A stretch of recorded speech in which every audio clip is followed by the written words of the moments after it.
ورحمة الله وبركاته. الحمد لله الذي بين الطيب والخبيث، والصلاة والسلام على إمام أهل الحديث صلى الله عليه وسلم. قال الله تبارك وتعالى في القرآن المجيد والفرقان الحميد: يا أيها الذين آمنوا اتقوا الله حق تقاته ولا تموتن إلا وأنتم مسلمون. وقال الله في مقام الآخر: ومن يتق الله يجعل له مخرجا ويرزقه من حيث لا يحتسب. میں نے قرآن مجید کی آیات پڑھی ہے: یا ایھا الذین آمنوا اتقوا اللہ حق تقاتہ ولا تموتن الا وانتم مسلمون.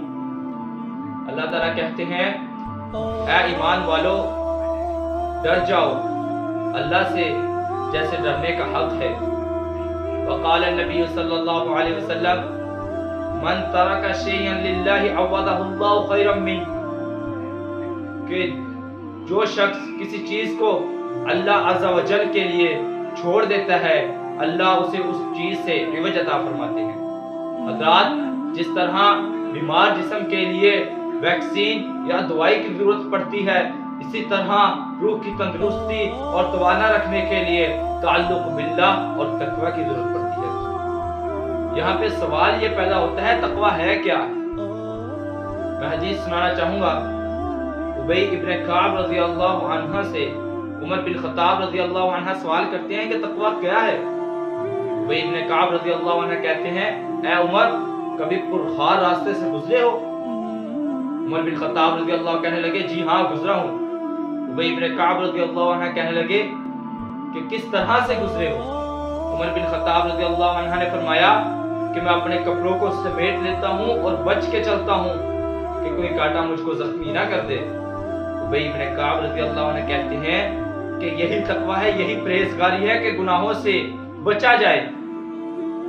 حضرات، جو متقین کی صف سے نکل جاتا ہے وہ دنیا اور آخرت میں ناکام نامراد ٹھہرتا ہے، اور زبان نبوت پھر حرکت میں آتی ہے. ارشاد ہوتا ہے: اذا لم تستحی فاصنع ما شئت. کہ جس بندے کے اندر حیا ختم ہو جائے وہ غیر فطرتی اقوال میں مبتلا ہو جاتا ہے، اور رحمان اور انسان کا درمیانی رشتہ اور تعلق کمزور سے کمزور ہوتا چلا جاتا ہے.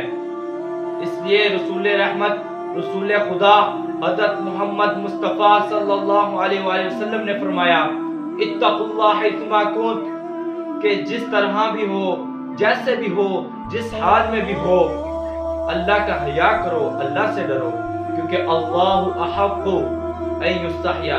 اللہ ہی برتر و بالا، اعلیٰ و رفع اور بلند ترین ذات ہے کہ جس کا سب سے زیادہ حیا کیا جائے. ایک بندہ، ایک انسان، ایک باری تعالیٰ عز و جل کا حیا کرتے ہوئے اس کی عظمت، خوف، رعب، ہیبت اور دبدبہ کھاتے ہوئے برائی اور غیر شرعی چیزوں سے رک جاتا ہے. اللہ کی قرآن کے آیات کے مطابق اس بندے کے لیے اللہ مصیبتوں اور پریشانیوں کا چھٹکارے کا ذریعہ نکال لیتے ہیں، اور اسے نعمتوں سے وہاں سے نوازتے ہیں کہ جہاں سے اسے گمان بھی نہیں ہوتا. وَمَن يَتَّقِ اللَّهَ يَجْعَل لَّهُ مَخْرَجًا وَيَرْزُقْهُ مِنْ حَيْثُ لَا يَحْتَسِبُ.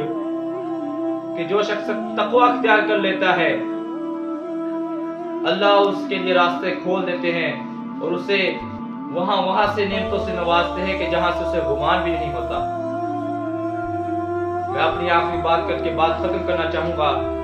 قلل الذنوب صغیرها وکبیرها ذاک التقی. چھوٹے بڑے گناہوں کو چھوڑ دو، یہی تقوی ہے. یا واصنع کماشی فوق ارض الشوک یحذر ما یری. اس بندے کی طرح ہو جاؤ جو کانٹوں والی زمین سے بچ کر چلتا ہے. لا تحقرن صغیرہ ان الجبال من الحصى. کبھی چھوٹے گناہوں کو حقیر مت سمجھو، کیونکہ کینکریوں سے پہاڑ بنتے ہیں، قطرے قطرے سے دریا بنتا ہے، چھوٹے چھوٹے گناہوں سے بڑے گناہ بنتے ہیں.